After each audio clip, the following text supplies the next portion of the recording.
Coffee with a Coastie is brought to you by On the Coast Publications, the publishing house for On the Coast families and On the Coast over 55 community magazines on the central coast of New South Wales. Hi and welcome to Coffee with a Coastie as we sit down and chat with Central Coast local Blake Wilton. Blake, at age 21, has been behind the camera lens capturing local surfers since the age of 14, to more recent projects where he has worked with Customs for Cancer and Kyal and Kara on their Blue Lagoon build that ended up on Channel 9. We are grateful to be given the opportunity to sit down and chat with Blake about his journey growing up on the Central Coast and his advice to budding young filmmakers. Welcome, Blake. Thanks, Luke. Thanks for having me. I'm stoked to be here. Mate, I've done a little bit of research into your life, and obviously you have an absolute passion for photography and film and have proven that through your work to be very creative. So have you always been creative, even when it comes to other forms of creativity like painting, graphic design or any other, or has it always just been film and photography that's been where you've unleashed that? Yeah, it's funny because I've never really been asked that question before. Like, I've always kind of stuck to being a photographer or a videographer or editing, and it's kind of always motion. It's never really still stuff, and I think that's what I like about video and what I do is that it's always kind of moving and there's something happening. There's something about still art that's cool, but for me it's that movement and something's changing and your eyes are always kind of locked to something happening, and I think it's just that kind of movement that I like. I've never really been into painting or anything like that. Like graphic design, I can appreciate it a lot and I do love it, but I'm not very good at it. It's you can appreciate good work, but personally I'm not that good at graphic design or anything like that. But I think my mum used to take photos, and that's kind of where my passion probably started off really young, and probably I didn't know it at the time, but that's probably where it all started really early on. I think there's something that's one of the reasons why I actually want to do this, because I think there's a lot in that, in what you see your parents do, and it gives you a belief that actually something's possible. Yeah, 100%. And there's something in that, And most of the time it's probably like you don't even realise, you're probably that young and it's just something that your parents did. But yeah, I had the tools there. She had a camera there, so that was kind of pick up for a bit of fun, even if you're just running around with it, you weren't supposed to. It's kind of, that's probably how it all started. It's cool to look back on that. Yeah, I'm sure it is. Your work is obviously very impressive. Everything I looked at online is amazing. Did you complete any formal education, or is it all hands-on, just getting in there, getting dirty and learning along the way? Yeah, learning on the fly. Yeah. It's kind of the best way I learn, is just throwing myself out there, just having a crack. And I've got a bad habit of saying yes to things that I'm it's way out of my depth or I'm not good at, and just for the purpose of I've got to learn some way, and if that's the path that I want to take and I want to get better and evolve and grow, I've got to do those things, and constantly throw myself in the deep end.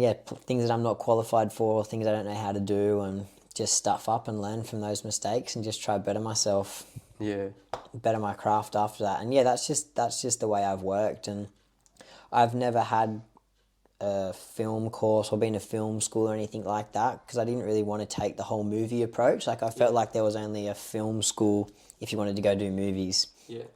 And I kind of never saw myself going down that route, as much as I can appreciate it and love it and how amazing it is. It's I never really wanted to go down that route. So it was a funny space for me, because when I was in school, just high school, I was what do I do after school? Do I go to film school? What do I do? And I'm happy that I didn't. I'm happy I just went out and worked and just, as I said before, threw myself in the deep end and just had a crack. And just been having fun ever since. So I did finish, back to your question, I did just finish high school, and that's it. Got my HSC and started working straight away after school. Well, that's amazing. How have you found, when obviously you throw yourself in the deep end and you're trying to learn something that you didn't already know because you've thrown yourself in the deep end, how have you found best to quickly learn that thing?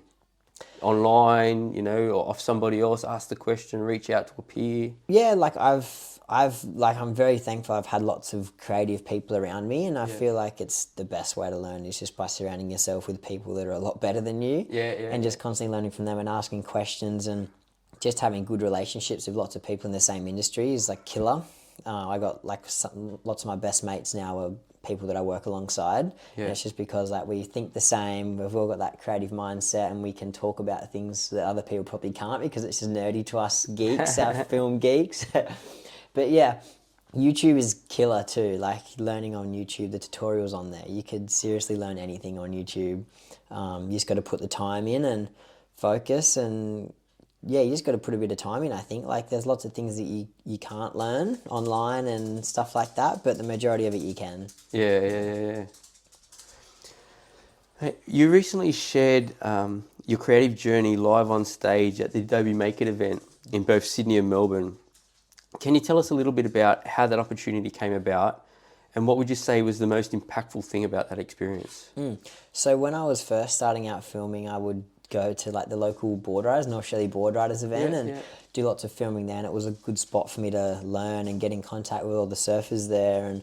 And Jamie Reagan would also attend the board riders there, and Jamie Reagan works at Adobe, and we've had a good relationship ever since, and getting some work here and there with Adobe and kind of meeting lots of the team there, and that team being very helpful in my career as well and helping me out where I need assistance. And Jamie kind of saw an opportunity for me to be able to come on stage and tell my story to a crowd, and it was really cool because it's the first in-person event that they've had in kind of 2 or 3 years since COVID, and I'd never done anything like that before as well, so like it was very nerve-wracking for me and very scary, and it was cool. Like talking to lots of people after the event, they were like, your story's really cool, but to me it doesn't seem that way because I hear it and see it all the time and it just seems normal to me. But like zooming out and just kind of taking a breath and appreciating it, it's like it's pretty cool, and people really appreciated that. And yeah, the main part of me talking on that stage was just by me throwing myself in the deep end and having a go. The event was called Make It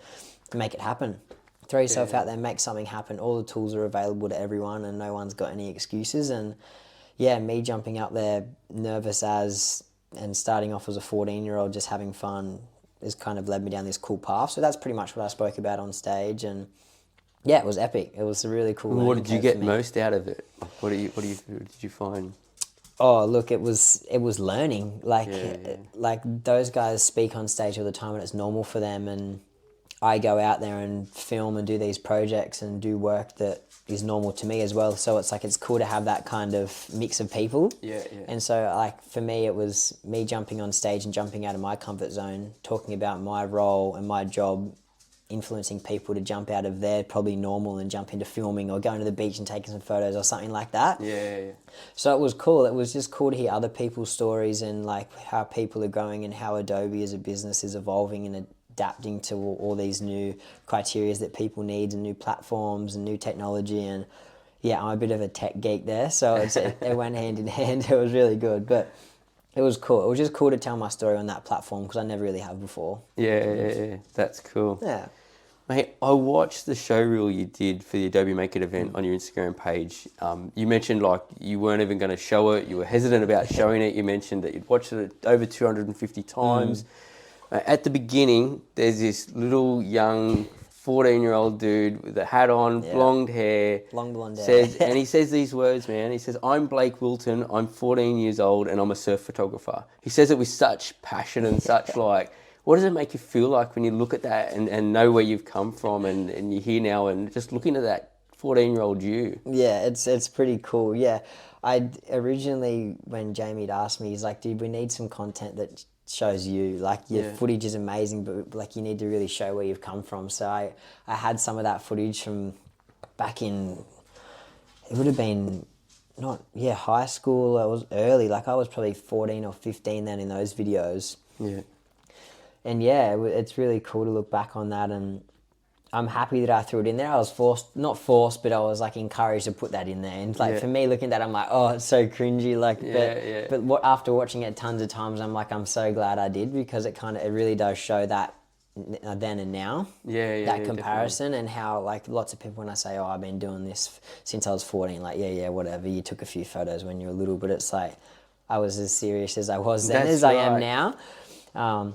And I'm still very committed to it and passionate about it. And I feel like probably lots of things have shifted since then. Like I kind of only had an outlook then of being a surf filmer or a surf photographer. And it's kind of cool to see myself branch out now and kind of take on lots of these other roles and creative roles, and kind of just expanding, just doing bigger projects and just doing things that I never even would have thought I would be doing this many years later. So yeah, it's cool to be able to branch out from surf and do lots of other things on the side and still have that surfing stuff as a passion.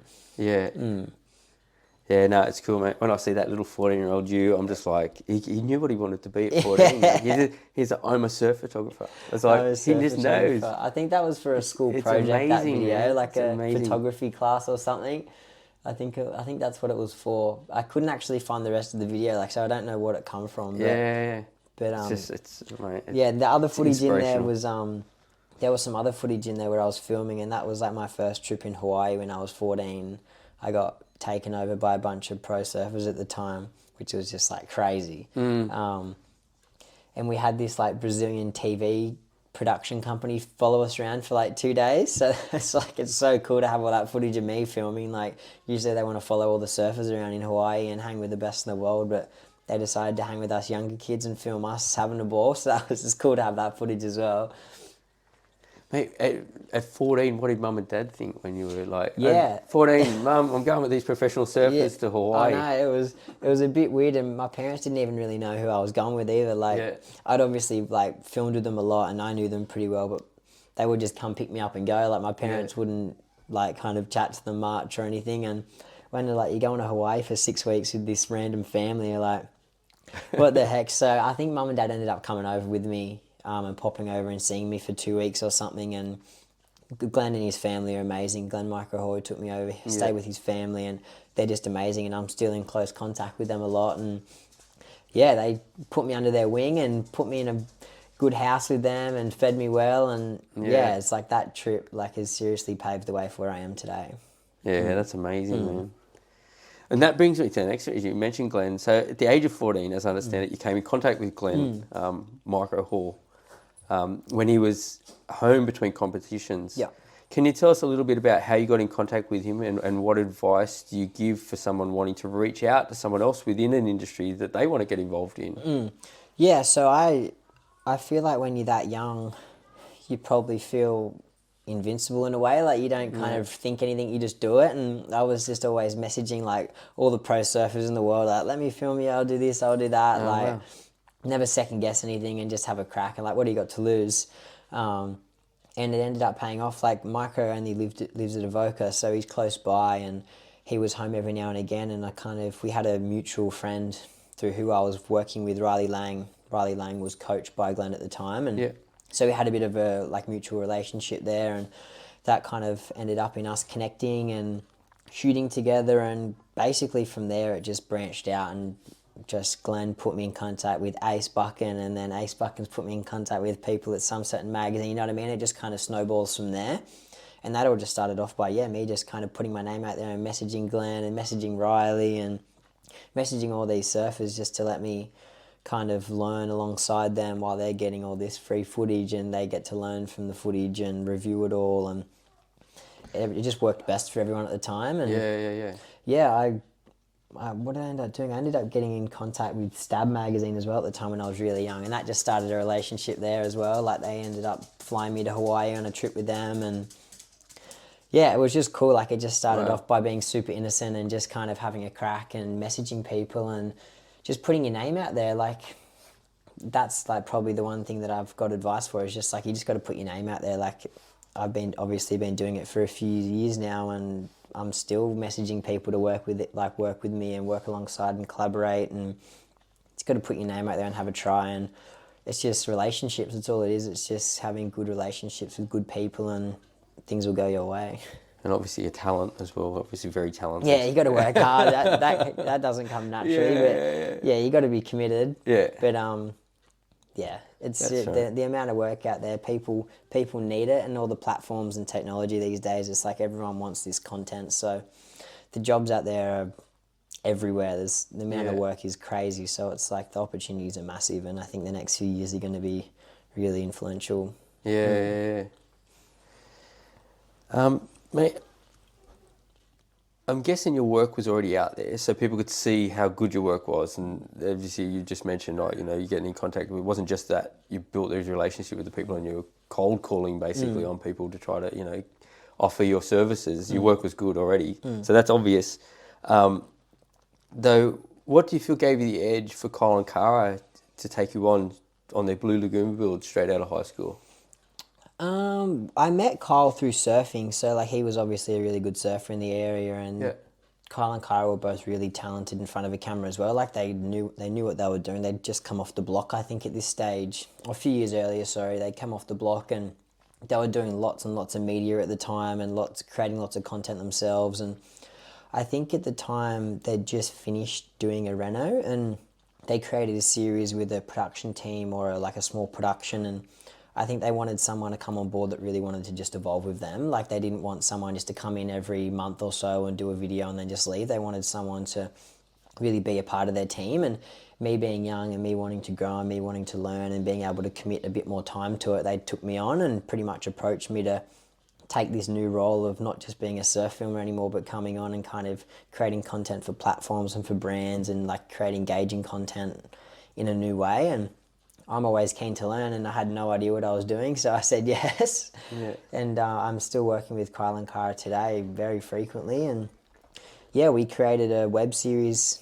of them building their dream home practically over 10 months, and that process was just like psycho. It gives me shivers thinking about it, because like I'd never even been on a building site at that point. So me going onto a building site and filming this crazy house being built and then launching 7 YouTube videos a week apart, like, yeah, I think my weeks were about 100 plus hours a week getting those episodes live. And yeah, it was a massive job and I was probably way out of my league, but it's like, it's so good to look back on that and learn, and they really appreciate the hard work that I put in, and I was really committed to making a good series, and yeah, it's been their most successful one since, so it's really cool to look at. Yeah.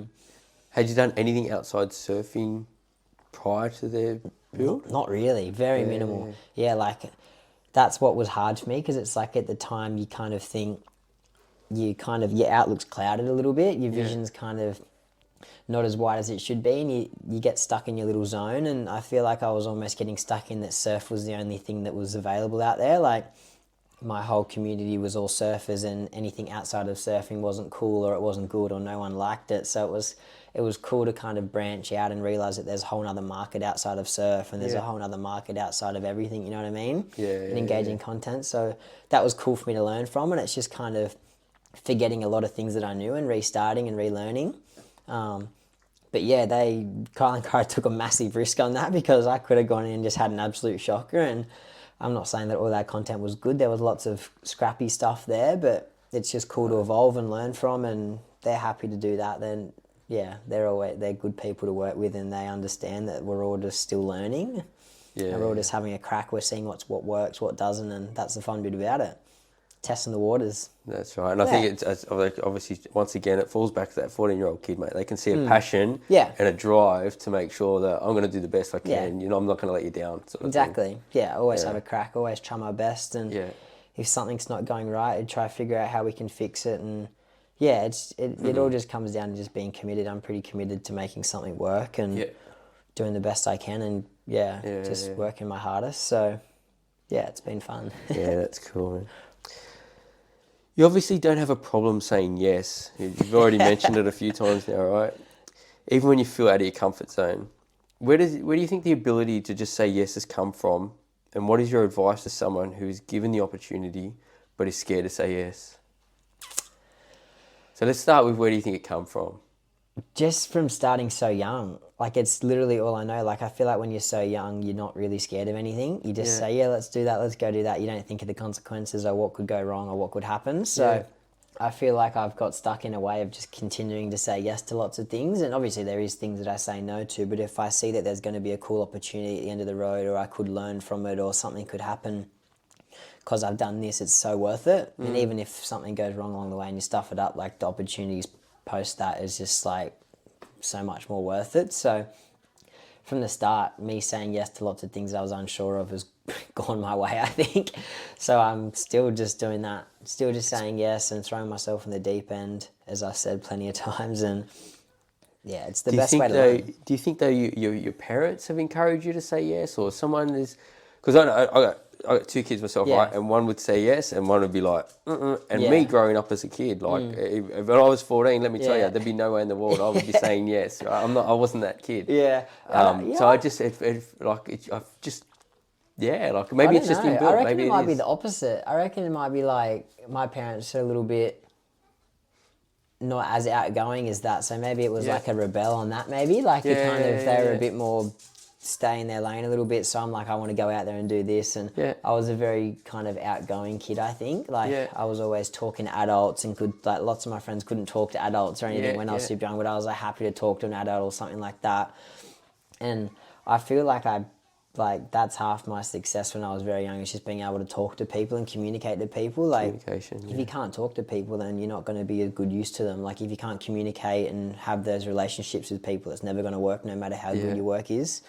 So yeah, I think it's seriously just being very young, and that's just how I was brought up. Is just have a crack and whatever, and just go for it. And I'm still doing that now.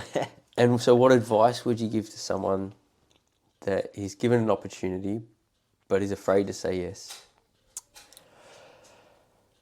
You're going to be bummed if you say no. Like you're always going to be thinking, what could have happened if I did take that, or like you're always going to be like kind of off yourself if you said no to that opportunity, because at the back of your head you're probably thinking, well, what could have happened after that, or if I did do that, this could have come about, or something like that. So you never know what comes after it. And I always think just having as much reps under your belt as you can is always good. Like you can't have enough. Yeah. So saying yes to things and just having a crack and just learning from them is seriously like, it's the best. I seriously can't recommend it more. Just having a go. Who cares if you stuff up? You learn something new, you have fun. Yeah. You're only going to criticise yourself the most. No one else is going to criticise you as hard as you will yourself. So if you're happy to learn, just give it a go. Yeah. Great advice, man. Through saying yes, you've been on an amazing journey. Though, when was the moment you realised this is it? I can actually make a living doing this. Probably, like, even though I was super young, I feel like it became pretty serious when I was in Hawaii that first time in 2014, when I was 14 years old. And, like, I think at that point, I only saw local surfers and kind of surfers in my area, and that was kind of it. But when I got to the North Shore of Hawaii, you would go to the cafe and see John Florence and Kelly Slater, and like everyone's just in this little bubble, and on the beach it's just all the best videographers and photographers and magazines on the beach, all the biggest brands are there, and I feel like sitting on the beach like shoulder to shoulder with all these big names, I'm like, this is pretty serious. And like having me there at that age when there was like all these the best people in the world were next to me, it was like, okay, so I actually must be pretty valuable to these people if they've brought me along, because they could have chose anyone else to come along with them. So yeah, I feel like at that point I was like, okay, this is pretty serious now. Like I've come to pretty much the big show, like the Pipeline in Hawaii, the finals, back when it actually finished in Hawaii, that was like the spot to be. Yeah.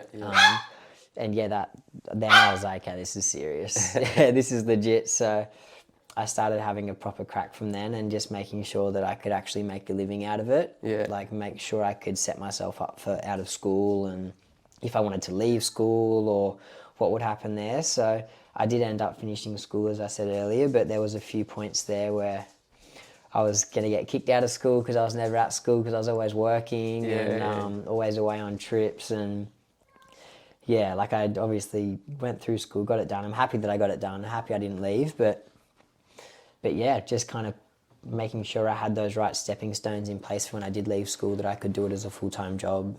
And yeah, I did.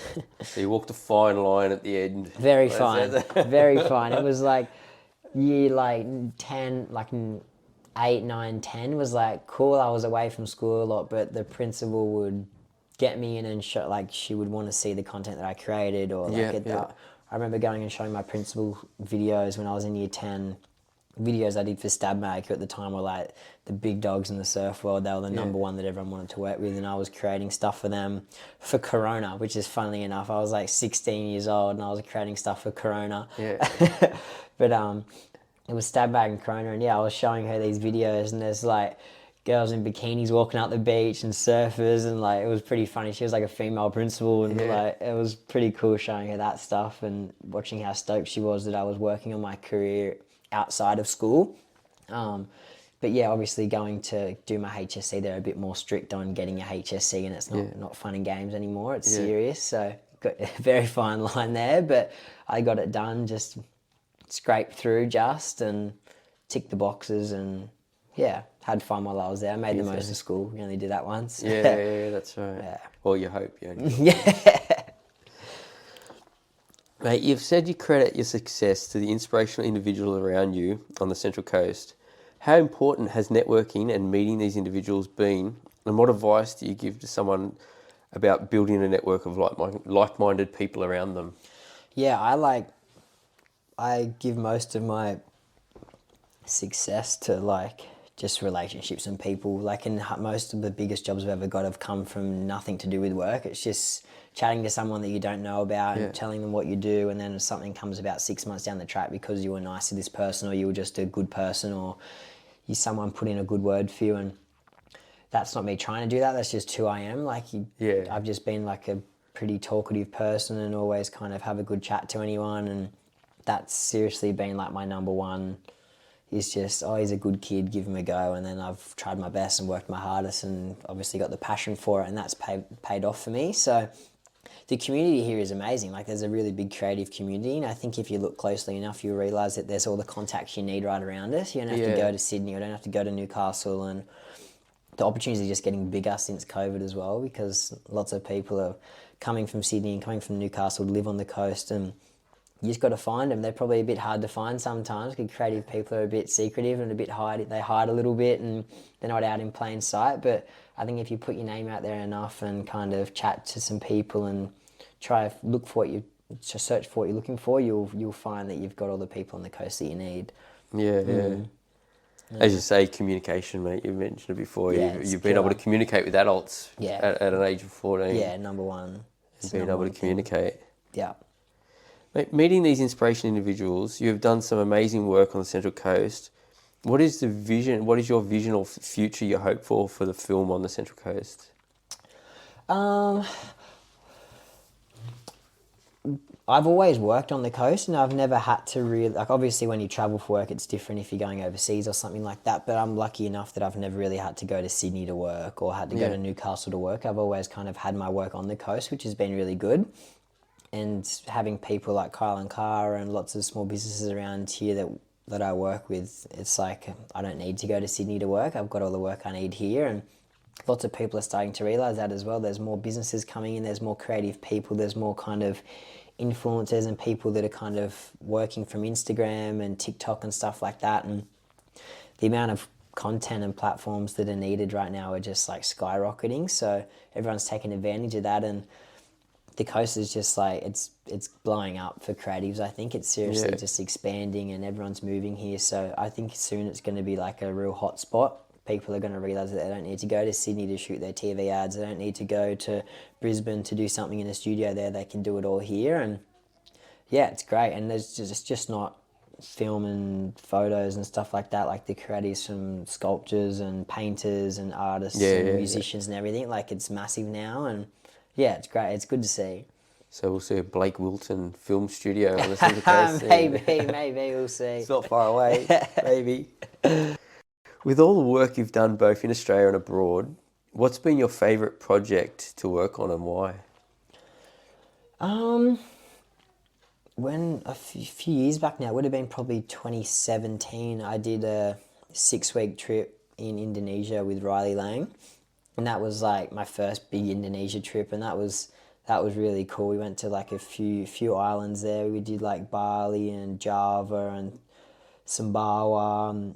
We went to the Tallow Islands, and like I was still in school at that point, and that was just so cool just to be able to jump islands for kind of almost 2 months and create a film that we were really stoked with. And I'm pretty sure Riley was sponsored then, but I'm pretty sure he was just backing it himself. Like he was just so passionate about creating good content and brought me along for the ride. And I remember we weren't even sure. We didn't have a trip planned. We were just like, let's just go away and see how long we go for. We'll find waves. And I remember we were in Bali and we got talking to one of the surf photographers there, and he offered us to come to the Tallow Islands and stay on this brand new resort island for 2 weeks for free. He's like, there's a free spot. So like we got flown out in a private plane to this island and like got put in these crazy villas, and it was so sick. Like we were so lucky, we didn't even have to pay. Like they just had a spare spot and we just created some content for them, and yeah, we were just out in the boats all day finding waves, and it was new for me as well because I'd never been on an Indonesian trip. I didn't really know that, like, you're on a big boat. So we're on a land camp, but you got like a boat out to all the breaks and you had to drive to all the islands to find the waves. You had to swim in with your camera gear, so the boat couldn't go in and drop you onto the beach because it's all reef. So you would have they'd drop me off in the water, and I'd have to paddle the surfboard in with all my camera gear on my back, and like through the waves. There could be the waves breaking and everything, and you've got to go into the beach and film on the beach, and then paddle back out of the boat. So you've got like thousands of dollars worth of camera gear, a big tripod on your back, and a big waterproof backpack, and like swimming in, and it's pretty crazy. You're on these random islands that no one even lives on. It's just dropping coconuts next year, and that was really cool. That was just like, unbelievable. It was so beautiful and something that I probably took for granted a lot at the time, but it's so cool to look back on that and see the film that we created and all the memories that we made on that trip. How old were you then? 16 I would have been, 16 or 17. Yeah, I was still pretty young, and I don't even think I had my license at that point. And yeah, we pretty much just did it on the cheap and just went to all these islands and just surfed and, filmed and created content. And, that was really cool. It wasn't backed by no big sponsors. It wasn't backed by no big magazines. We just kind of had fun and did what we wanted to. And it's cool. There's been lots of projects that I've worked on, but that one probably stands out the most in being like a fun trip that was just so new to us. And, no plans. Just go over to Bali, and then there's a swell in this island, we'll fly to that island and go here and there. And and so really did you know you were going to be jumping in the water with like gear on the back? No. So you're just like, did they pull up and go, all right, Blake, off here? Yeah, and I was like filthy, like, because I'm not a good surfer either. Like, I'm like, it's full foot. There's full waves breaking in. I've got to paddle past all you guys surfing, and I've like got all this camera gear on my back, and like, sometimes it was hectic, but it was good. It was good fun. Looking back on it now, that's just what you got to do in Indo, and everyone still does it now. They just do it with $100,000 cameras, not $5,000 cameras. So it'd be a bit more scary if you had a big cinema camera or something like that. But no, it's just all learning, and exactly that was me. Freaking go on, Blake, you swim in, you're on the sand. That's crazy. Yeah. Can you tell us a bit about what you're working on at the moment? Yeah, so actually, funnily enough, I've just had a last-minute gig come up with Molly Picklum. So Molly and I are going to America in 2 weeks. I'm doing a project there with Red Bull in the United States. So we'll be at the US Open there and creating some content there for Red Bull, and hopefully, touch wood, she re-qualifies next year, and she's on tour. So that's kind of the plan, is to kind of follow her journey on the rest of the Challenger Series. And so I can't wait for that. It's going to be an exciting trip. I haven't been overseas in a few years since COVID, so it'll be really good to kind of get away and create some content in another country again. And I'm really excited for that. And obviously we've got more work with Kyal and Kara coming up. We've got another build series coming up, so that'll be a longer project, probably over the next 12 months before that gets released. But I got some big things in the works that I'm really excited about. So lots of longer term projects, which is cool. It's good to work on some kind of longer term projects that are a bit more thought out, and there's a bit more that goes into it. Kind of appreciate it a bit more than a 2-day shoot. Not rushed. You can add a bit of creativity along the journey. Yeah, exactly. But no, it's good. Molly and I went to school together, so it's like it's pretty cool. Right, there you go. Like, I was going to ask how that came about. There you go. Yeah. So Molly and I, like, she's a year younger or 2 years younger than me, and we just knew each other in school, and like.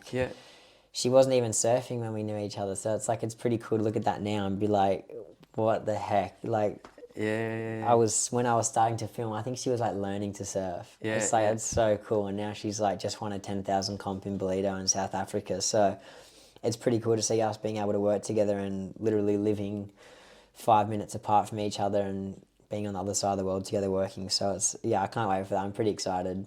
That'll be a pinch yourself moment. Yeah, it will be. For both of you. Definitely. To go, look how far we've come, mate, from being in school together. Yeah, seriously. And Glenn Micro Hall is her coach, so it's like we're getting the band back together. It's like we haven't done a trip together in a while, so we've all been talking about, like, since that 2014 trip that he took me on, it's like we're getting the band back together. We're going travelling again. We're just doing the same stuff that we were doing when I was 14, and just having fun. So I'm pretty excited for that. Gee, man, the energy around that must be pretty cool. Yeah, it's been spoken about for a long time too, and it's just really good to see it come to fruition and actually come about. So yeah, I can't wait to see what we create, and who knows what's going to happen. So it's cool just to kind of not really have a plan there either. We're just going to the comps and see how things go and create some good content and bank some good stuff. So yeah, I think when you got those sort of people around you where you've got confidence in one another, definitely. I think you can that's all it is. let go a bit, a little bit, you know. Exactly, You got yeah. so And much it's just having good confidence with each other. relationships with them too. Like, they're all good people and we've worked together before, and Yeah.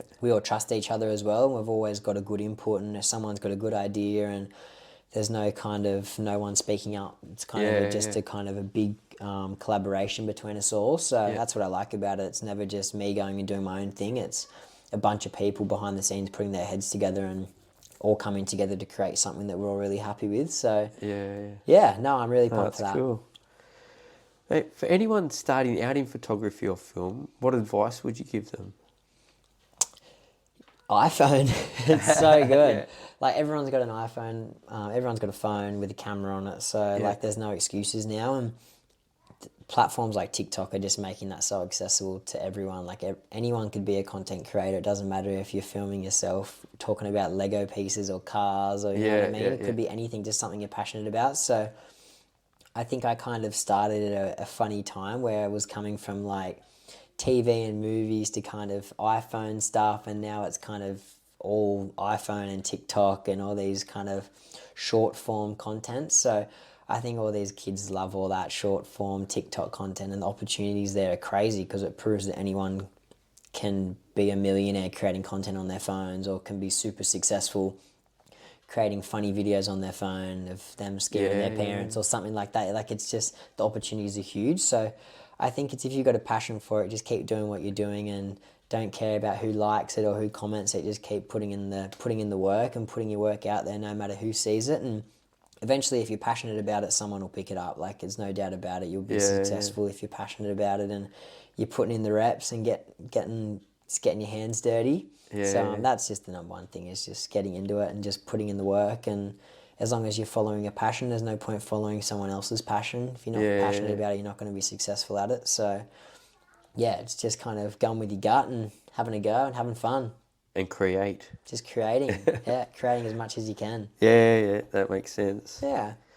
If someone was starting out, then you've just mentioned the iPhone, what other equipment or software would you recommend for someone just starting out? I think, obviously, for filming, you've got your iPhone. There's obviously a lot of other cameras you can get, and there's lots of cheap products out there. But like, recommending iPhone, I've edited all my stuff on a Adobe Rush app. That's so easy, and it's on your phone too. You learn on YouTube too. Like, if there's anything you're unsure about, you can learn a whole software editing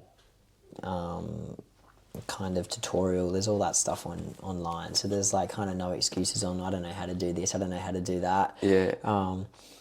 It's just those tools. Like, I've been using Adobe tools since I was in school, because that's just what we learnt on. Like, we would have lessons in our photography class with the teacher, how to do Photoshop and stuff like that, and they still do that. But it's like, YouTube has all the tools there ready for you. So it's like, if you need help or you can't figure out something, it's just online. You can learn everything online.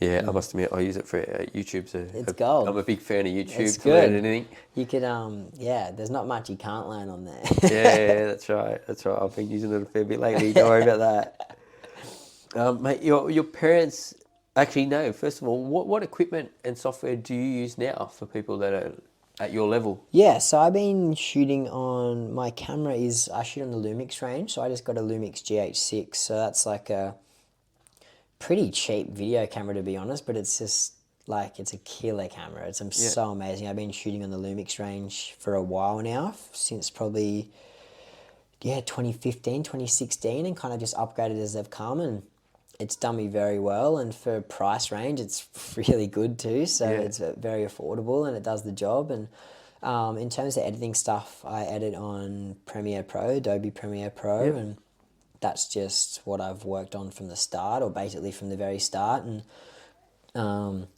they're practically the two tools that I use. I don't complicate it too much, to be honest. There's lots of people that have all these different products and softwares and stuff like that, where I'm pretty basic in the way I work with. I just kind of film and create stuff, and then I edit it. Obviously using After Effects where I need it, and Media Encoder and Photoshop and stuff like that when you need it. But Yeah. just having those basic tools, like you could get away with just shooting content on your phone and cutting it on an iPhone app or something like that. Yeah. So I feel like people probably get a bit overwhelmed when they see all these programs and all these tools and all this stuff. Like, yeah, it's what you're creating. It's not what you're creating on. There's a lot of stuff out there. What about audio? How do you capture audio? Audio is a big one. Like, it kind of depends what you're shooting on. I've got like a Sennheiser directional microphone if I'm just shooting kind of people talking and stuff like that. I've got a few Sennheiser lapel mics as well for interview and piece to camera type stuff. Yeah. And yeah, I get away with those three. You can boom in the directional mic as well if you're doing interview stuff. So Yeah. I get away with that. Yeah. And just recording to in camera or to like an external recorder like a Zoom. Yeah. Cool. Mate, your parents are obviously very proud of you. Yeah. There's no doubt about that. Yeah. Hey, can you speak to us a bit about the influence your parents have had on you? Yeah, I feel like my parents like were very comforting and like reassuring that this is what I wanted to do and it was fun and I'm having fun with it and I'm meeting all these people and I get to do a little bit of travel, and they were so stoked for me and kind of was a bit surreal for them. I think they're like, what the heck? Like, this is crazy. Does this exist? Yeah, Like, what this is amazing. happening? Yeah.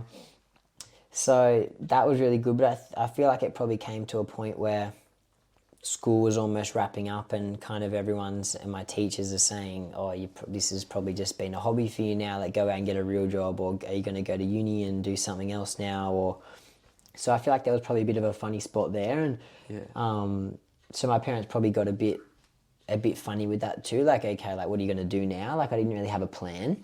Yeah. So I'm glad I asked lots of people in the area too that come from creative backgrounds and stuff like that what I should do, and I'm glad that I just stuck with it and kept working and just obviously you don't work all the time and it's a bit slow at the start, but I found myself now that I've never had to go get a job. Like I've always just kind of worked for myself or with side by side with other creatives kind of straight from school, and that's all just from me putting in the work while I was in school as well, rather than waiting until I was outside of school and then starting. I would have been 5 years behind. Yeah, true. So it was just kind of having those good stepping stones in place while I was at school.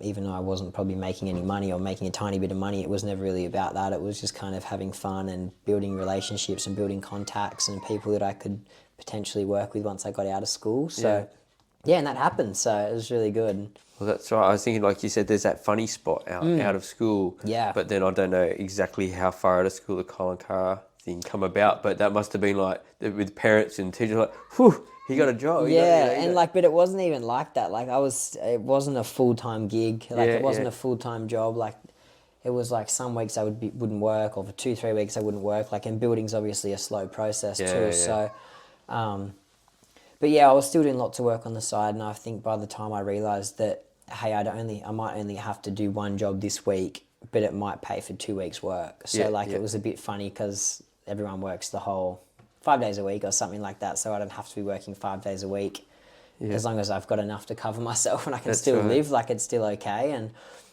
that was kind of learning for me as well, that I don't have to be working every day as long as I'm kind of keeping busy and always looking on the outlook of what's coming next or what's in the next month, or let's plan out the next 6 months or stuff like that, and make sure I'm always having the ball rolling and my work snowballing. And so my parents are very stoked about that I've got enough work to continue my passion and get to a point where I can start taking on jobs that I really enjoy rather than ones that I had to live. You're always got to do that. Happen, you got to do that though. Everyone's got to do that. And that's right. sometimes they're the best ones that you learn from too, though. So but they're very happy for me now. I'm very supportive, and I'm very thankful that they let me go on that Hawaii trip when I was so young.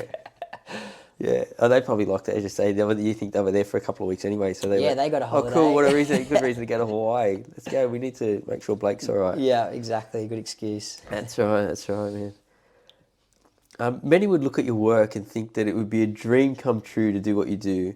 What are you most grateful for each day when it comes to doing what you do?